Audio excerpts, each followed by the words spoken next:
Hello everyone, good morning. मैं प्रदेश Sharma. Welcome back to my channel. B.Ed Tech India EBC 4 understanding the self अर्थात स्वयं की समझ के अंतर्गत जैसा कि हमारा टॉपिक लगातार चल रहा है फीडबैक इन एजुकेशन शिक्षा में प्रतिपुष्टि. इसी के अंतर्गत आज हम देखेंगे क्राइटेरिया फॉर इफेक्टिव फीडबैक. प्रभावी प्रतिपुष्टि के मानदंड. प्रतिपुष्टि क्या है इस विषय में हम समझ चुके हैं. ये कहने का तात्पर्य यहाँ ये हो जाता है कि शिक्षण की प्रक्रिया में जो इवैल्यूएशन का उपयोग प्रतिपुष्टि प्रविधि यानी कि फीडबैक टेक्निक के रूप में किया जाता है तथा इससे शिक्षण अधिगम को सीखना है की प्रक्रिया में सुधार लाया जा सकता है.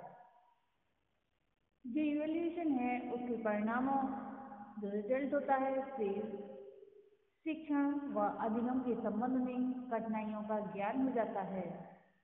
परिणामों के ज्ञान के आधार पर जो भी कार्यक्रम है कार्यक्रम में सुधार करने में प्राप्त सहायता को ही प्रतिपुष्टि कहा जाता है. प्रतिपुष्टि का शिक्षण की प्रक्रिया में महत्वपूर्ण स्थान है. अनेक वर्षों से शिक्षा के क्षेत्र में प्रतिपुष्टि बहुत ही महत्वपूर्ण तरीके से अपनी भूमिका निभा रही है या प्रतिपुष्टि की सहायता से हम शिक्षण में पल प्रतिपल सुधार ला रहे हैं. इस बात को अब पूरी तरह से मान लिया गया है कि मूल्यांकन से प्राप्त प्रतिपुष्टि से छात्रों की आगामी उपलब्धि में पर्याप्त सुधार होता है. समय समय पर छात्रों के लिए परीक्षाओं का प्रशासन करके छात्रों को प्रतिपुष्टि एवं अधिगम अनुभव प्रदान किया जाता है. तो हम देखेंगे क्राइटेरिया फॉर इफेक्टिव फीडबैक के अंतर्गत हमने इसके लिए कई पॉइंट्स में विभाजित कर लिया है. तो सबसे पहला पॉइंट है इसके अंतर्गत विशिष्टता. विशिष्टता यानी कि जिस प्रकार एक कार्य के लिए प्रतिपुष्टि दिया जा रहा है एक बार में केवल उसकी ही बात की जाए या फिर उसकी बात ही की जाए ना कि पूरी प्रक्रिया की. क्योंकि अगर पूरी प्रक्रिया की बात करते हैं तो वह समझ से बहुत दूर चली जाती है. नेक्स्ट पॉइंट है इसके अंतर्गत आमने सामने की प्रक्रिया. छात्रों को सार्वजनिक प्रतिपुष्टि न देकर एकांत में आमने सामने बैठकर प्रतिपुष्टि दी जाए. इससे छात्र अविचलित रहते हैं और जब सार्वजनिक रूप से प्रतिपुष्टि दी जाती है तब छात्र स्वयं में भी थोड़े संकुचित स्वभाव के हो जाते हैं और उन्हें बहुत अच्छी फीलिंग्स नहीं आती हैं, उन्हें अच्छा महसूस नहीं होता है. नेक्स्ट पॉइंट में हम देखेंगे सकारात्मक अंक. प्रतिपुष्टि सदैव सकारात्मक यानी पॉजिटिव रूप से समाप्त की जानी चाहिए. यदि किसी को नकारात्मक प्रतिपुष्टि यानी कि निगेटिव फीडबैक देना भी हो तो उसका कहने का ढंग सकारात्मक हो, अन्यथा परिणाम विपरीत भी हो सकते हैं. जैसे मान लीजिए किसी ने ठीक कार्य नहीं किया है और उसके लिए इस तरह की नकारात्मक अशोभनीय वर्ड प्रयोग किए जाएं अथवा सार्वजनिक रूप से उसको इंसल्ट फील कराई जाए तो उसका प्रभाव ठीक नहीं पड़ेगा और कार्य करने से व्यक्ति बालक जो भी छात्र है बिल्कुल ही विमुख हो जाएगा. इंटरेस्ट उसका उस क्षेत्र में समाप्त हो जाएगा. नेक्स्ट पॉइंट में हम देखेंगे प्रदर्शन पर ध्यान व्यक्ति पर नहीं. प्रतिपुष्टि देते समय निरीक्षणकर्ता का ध्यान व्यक्ति छात्र शिक्षक के प्रदर्शन पर रहना चाहिए न कि उसके व्यक्तित्व पर. उद्देश्य प्रदर्शन में परिवर्तन लाना है न कि व्यक्तित्व में, क्योंकि जो प्रदर्शन किया जा रहा है फीडबैक उसी में देना है और इस समय ये कारण नहीं है कि हम उसके व्यक्तित्व को देखें. नेक्स्ट पॉइंट हम देखेंगे व्यक्ति विषय को बोलने का अवसर दिया जाना. निरीक्षण करता जो ऑब्जर्वर है उसको कहने का तात्पर्य ये है कि जो निरीक्षण करता है जिसको प्रतिपुष्टि देता है उसे भी अपनी बात कहने का अवसर दिया जाना चाहिए. ये पूरी प्रक्रिया एक यानी कि वर्ड टू वर्ड होनी चाहिए. नेक्स्ट पॉइंट में हम देखेंगे कमजोर प्रतिपुष्टि का प्रभाव सीखने की प्रक्रिया पर नकारात्मक प्रभाव डालती है। जो कमजोर प्रतिपुष्टि होती है, सीखने की, कहने का तात्पर्य यह है कि सकारात्मक फीडबैक दिया जा रहा है तब भी वह कमजोर स्थिति में है, उसे मजबूती प्रदान नहीं की गई है और कहने का अर्थ है कुछ का कुछ निकल रहा है। इससे कुछ भी हो सकता है, कमजोरी किसी भी रूप में हो सकती है, बोलने के ढंग में भी हो सकती है। तो यहाँ सीखने की प्रक्रिया पर नकारात्मक परिणाम डालती है। नेक्स्ट पॉइंट में देखेंगे प्राप्त व पारदर्शी। देते समय जो प्रतिपुष्टि है, प्रतिपुष्टि देते समय जो सुझाव दिए जाएं वे ऐसे हों जिन्हें छात्र प्राप्त कर सके तथा उससे वांछित परिणाम भी प्राप्त हों। साथ ही पूरी प्रक्रिया में पारदर्शिता भी होनी चाहिए, क्योंकि अगर पारदर्शिता नहीं है तो इसका भी गलत प्रभाव पड़ेगा। अब हम देखेंगे गाइडेंस ए फीडबैक डिवाइस, क्योंकि अभी हमने देखा प्रभावी प्रतिपुष्टि के मानदंड, उसे ये निकल कर आ रहा है कि किस प्रकार का मार्गदर्शन होना चाहिए, नेगेटिव होना चाहिए या फिर पॉजिटिव होना चाहिए, किस तरह से बोलना चाहिए। तो इसके लिए ये देखना आवश्यक हो जाता है कि guidance as a feedback device प्रतिपुष्टि की युक्ति के रूप में मार्गदर्शन, तो सब निर्देशन या मार्गदर्शन प्रतिपुष्टि की एक युक्ति के रूप में भी कार्य करता है।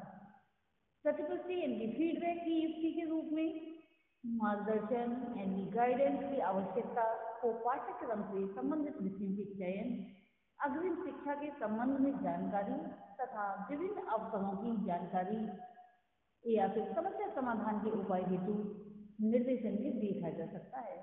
इसके लिए हमें ये देखना जरूरी होगा मीनिंग ऑफ गाइडेंस, यानी कि निर्देशन का अर्थ। निर्देशन एक प्रक्रिया है जिसके द्वारा एक व्यक्ति को सहायता प्रदान की जाती है जिससे वह निर्णय ले सके, निष्कर्ष निकाल सके तथा अपने उद्देश्यों को प्राप्त कर सके।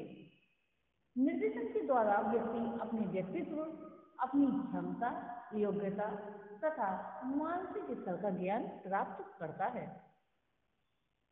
किरो ने लिखा है कि योग्य परामर्शदाताओं द्वारा दी जाने वाली ऐसी सहायता निर्देशन कहलाती है जिससे व्यक्ति अपने जीवन का पद प्रदर्शन स्वयं करता है, अपने दृष्टिकोण को विकसित करके अपनी निर्णय स्वयं लेता है तथा अपना दायित्व स्वयं संभालता है। इसके उद्देश्य देखेंगे हम, क्योंकि जो हमारी प्रतिपुष्टि है उसमें गाइडेंस बहुत ज़्यादा अपनी भूमिका का निर्वाह कर रहा है, इसलिए अब हम इसका उद्देश्य देखेंगे कि गाइडेंस का उद्देश्य क्या है या ऑब्जेक्टिव्स ऑफ गाइडेंस। शिक्षा के क्षेत्र में निर्देशन के उद्देश्य अनेक हैं, जिनमें से कुछ प्रमुख उद्देश्य इस प्रकार से हैं। विद्यार्थियों को शिक्षा के नए उद्देश्यों से परिचित करने में सहायता, क्योंकि उद्देश्य भी समय के अनुसार बदलते रहते हैं, तो जो उद्देश्य निर्धारित किए जाएं उनके विषय में अवगत कराना या परिचित कराना। छात्रों के अध्ययन में उचित अभिप्रेरणा उत्पन्न करना, क्योंकि जब छात्र अध्ययन के लिए अभिप्रेरित होते हैं तो शिक्षा बहुत आसानी से ग्रहण कर लेते हैं और बिना अभिप्रेरित हुए छात्र उसमें इतना ना ही तो रुचि उत्पन्न होती है और ना ही वे उसके प्रति लगाव रखते हैं।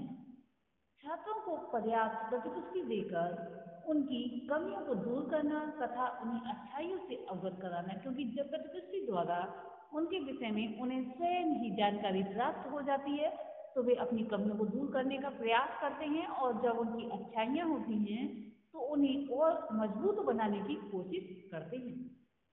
उनको उचित प्रतिपुष्टि देकर उनकी रुचि के विषयों के चयन में सहायता देना, क्योंकि अगर एक अध्यापक को ये लगता है कि ये बच्चा बहुत अच्छा इस विषय में कार्य कर रहा है तो उसके विषय में उसे प्रतिपुष्टि के रूप में जानकारी देता है, तब बालक में और ज़्यादा रुचि जागृत हो जाती है और अपनी रुचि के अनुसार विषयों का जो सब्जेक्ट्स होते हैं उनका चयन कर सकता है।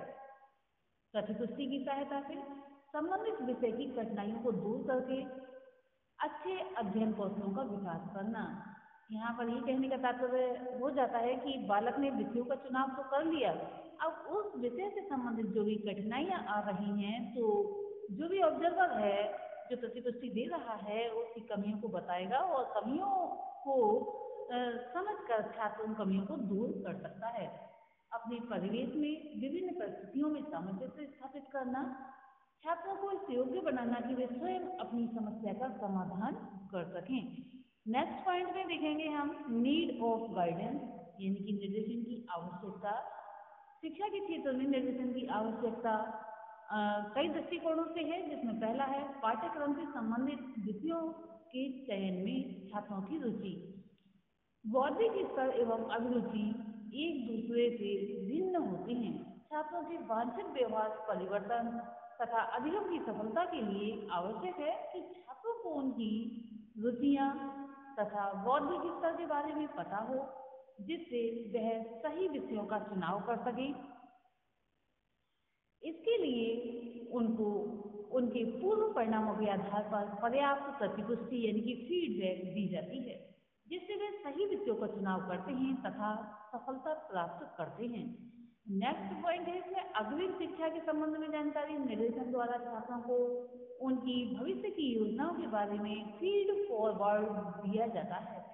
उन्हें बताया जाता है कि भविष्य में उनके लिए किस प्रकार की शिक्षा सही हो सकती है तथा उनके साथ में अपनी व्यावसायिक प्रगति कर सकते हैं।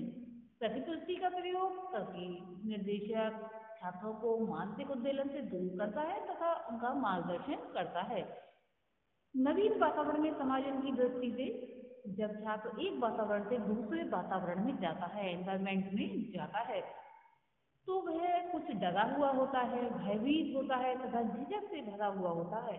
ऐसे में यदि छात्रों को उस वातावरण, स्कूल, विश्वविद्यालय की सकारात्मक प्रतिपुष्टि दी जाए, तो छात्र उस नवीन वातावरण के साथ जल्दी ही समायोजित हो जाता है तथा अपेक्षित परिणाम भी प्राप्त करता है। विभिन्न अवसरों की जानकारी प्रदान करना ये निर्देशन की आवश्यकता हो जाती है। छात्रों को विभिन्न व्यवसायों एवं अवसरों के विषय में जानकारी का अभाव होता है। वे ये नहीं जानते कि उनके लिए क्या अवसर उपलब्ध हैं तथा वे शिक्षा के उपरांत किस संस्था में जाकर प्रशिक्षण प्राप्त कर सकते हैं।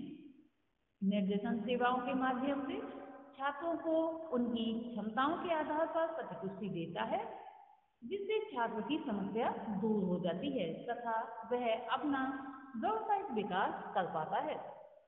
अपव्यय तथा अवरोधन की समस्या का भी समाधान इसी से होता है। ये वर्तमान भारत की एक बड़ी समस्या है। छात्र प्रारंभिक शिक्षा के बाद प्रायः घर बैठ जाते हैं तथा कठिन जीवन व्यतीत करते हैं। इसके अतिरिक्त अनुत्तीर्ण होने पर वे पढ़ाई छोड़ देते हैं। यहाँ निर्देशन बड़ा ही महत्वपूर्ण है। एक निर्देशक छात्रों को उनकी क्षमताओं तथा परिस्थितियों का सही प्रतिपुष्टि यानी फीडबैक देता है तथा छात्र को मुख्य धारा में वापस मोड़ देता है। लास्ट में हम कहेंगे कि अधिगम की दिशा में संलीनता बनाए रखने के लिए बहुत ही आवश्यक है। बहुत से छात्र सीखने की समुचित विधियों के ज्ञान के अभाव के कारण ही वह अन्य छात्रों की अपेक्षा पीछे रह जाते हैं। मार्गदर्शक द्वारा सही सकारात्मक जो पॉजिटिव फीडबैक है का उपयोग करके छात्रों को सही दिशा दिखाई जा सकती है। आज के लिए इतना ही। Thanks for watching.